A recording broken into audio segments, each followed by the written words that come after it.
मरीज को क्या हुआ है? क्या आपके मरीज को क्या हुआ है? ब्रेन हेमरेज हुआ है। कितना देर से खड़े हैं? बहुत देर से, कितना देर से? लगभग 1 घंटे से। लीजिए, पीएमसीएच से एक और वीडियो आ गई। एक ऐसा वीडियो जो सिस्टम के मुंह पे तमाचा है। मतलब हैरान हो जाएंगे इस वीडियो को देख के, कैसे एम्बुलेंस लाइन लगा हुआ है पीएमसीएच में। और जब आप सोचिए कि पूरे बिहार भर से मरीज को रेफर करके सीरियस हालत में पटना पीएमसीएच भेजा जाता है और उस पीएमसीएच में बाहर लोगों को इंतजार करना पड़ जाए घंटा 2 घंटा, तो मरीज की जान कैसे बचेगी? और इन सब चीजों के बावजूद, इन प्रमाणों के बावजूद, अगर भ्रष्ट नेता और अधिकारी बोले कि सब कुछ ठीक है, अगर एकाध लोगों पे कार्रवाई करके लोग अपना पीठ थपथपाने लगे, तो ये कितना शर्मिंदगी वाली बात है, जरा आप सोचिए। हम आगे बातचीत करेंगे, लेकिन उससे पहले ये वीडियो देख लीजिए कि कैसे वीडियो में एम्बुलेंस लाइन में लगा हुआ है, कैसे एम्बुलेंस के पास खड़े व्यक्ति से वीडियो रिकॉर्ड करने वाला व्यक्ति पूछता है कि क्या हुआ। बताया जाता है कि स्ट्रेचर ही नहीं है तो मरीज का क्या होगा? तो मरीज अब जिंदा थोड़े होगा, मरीज तो मर चुका होगा। आगे बढ़ के फिर वो व्यक्ति पूछता है कि एम्बुलेंस में बैठी महिला से कि आपके रोगी को क्या हुआ है। बताया जाता है कि उन्हें ब्रेन हेमरेज है। उसके बाद भी कितना देर से वो रुकी हुई है एम्बुलेंस में? तो बताया जाता है कि लगभग 1 घंटे से। जरा आप सोचिए कि ब्रेन हेमरेज जैसे बीमारी से पीड़ित व्यक्ति को अगर 1 घंटा एम्बुलेंस में पार्क ऐसे ही छोड़ दिया जाए तो उसके जान के साथ क्या कुछ होगा, उसका किस तरह से बाद में इलाज संभव है या नहीं, वो आप खुद अंदाजा लगाइए। बाद में एक और एम्बुलेंस चालक से पूछा जाता है, उनके द्वारा भी बताया जाता है कि आधा घंटा से वो भी इंतजार कर रहे हैं। ये पूरा वीडियो पहले आप देखिए।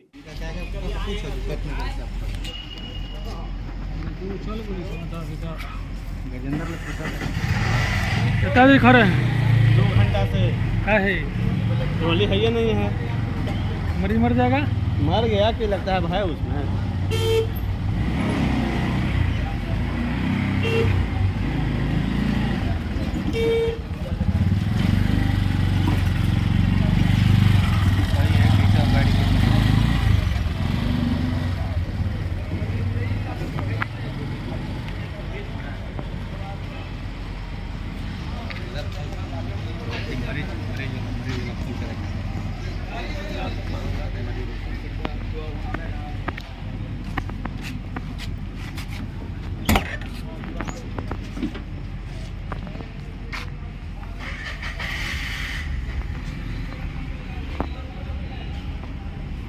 आपके मरीज को क्या हुआ है?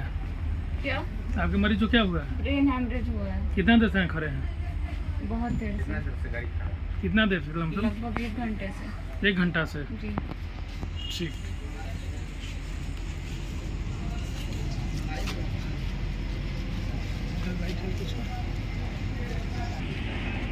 बस भेज दो तुम।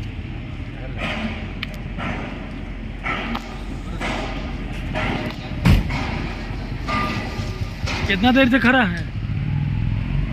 कितना देर से खड़े हैं? आधा घंटा।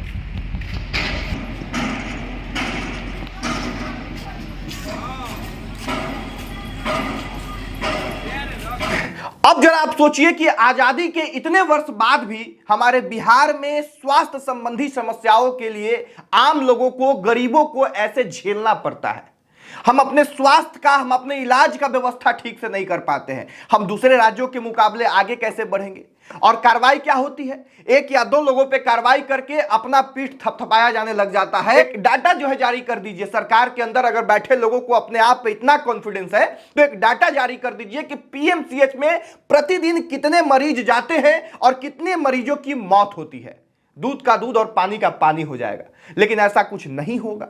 देखिए, पीएमसीएच के बारे में आप सब लोगों को पता है। मुजफ्फरपुर की एक बच्ची आई, उस बच्ची के साथ क्या कुछ हुआ। ऐसे ही एम्बुलेंस में पार्क उस बच्ची को छोड़ दिया गया। और सोचिए, एक 9-10 साल की बच्ची जिसके साथ दुष्कर्म हुआ है, जिसका गला कटा हुआ है, जो जिंदगी और मौत के बीच में पिछले 5-6 दिनों से झूल रही है, वो बच्ची उम्मीद से, अपने इलाज की उम्मीद से पटना आती है पीएमसीएच। उसके परिजन लेके आते हैं और उसी पीएमसीएच के अंदर एम्बुलेंस में 2-3 घंटे तक उसको तरपाया जाता है।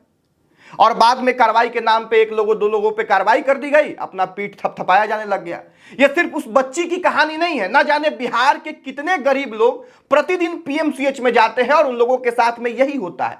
जरा सोचिए कि स्ट्रेचर नहीं है। हम बहुत ज्यादा चाहे तो बोल सकते हैं, लेकिन बहुत ज्यादा बोलेंगे नहीं। बस कुछ सवाल सवाल यह कि पीएमसीएच के बाहर इस तरह से लाइन क्यों लगना पड़ रहा है, क्या कमी है और यह कमी किसकी वजह से है, यह सवाल होना चाहिए या नहीं।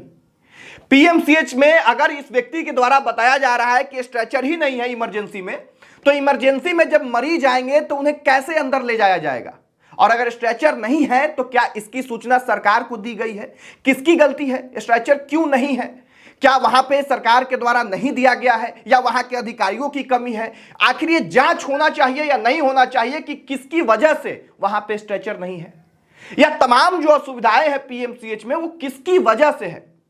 क्या वहां पे डॉक्टरों की गलती है, क्या वहां के अधिकारियों की गलती है, क्या सरकार को उन लोगों के द्वारा बताया जा चुका है और सरकार के द्वारा तमाम सुविधाएं पीएमसीएच को नहीं दी जा रही है। इन तमाम चीजों पे सवाल होनी चाहिए और इसका जवाब भी सरकार को देना चाहिए। वीडियो को शेयर करें, सरकार से पूछे सवाल कि आखिर किसकी वजह से ये सब कुछ हो रहा है, किसकी वजह से पीएमसीएच में कमी है, किसकी वजह से आजादी के इतने साल बाद भी बिहार स्वास्थ्य संबंधी समस्याओं से इतना जूझ रहा है, अपने इलाज के लिए लोग यहां के तड़प रहे हैं। बहुत धन्यवाद, जय हिंद।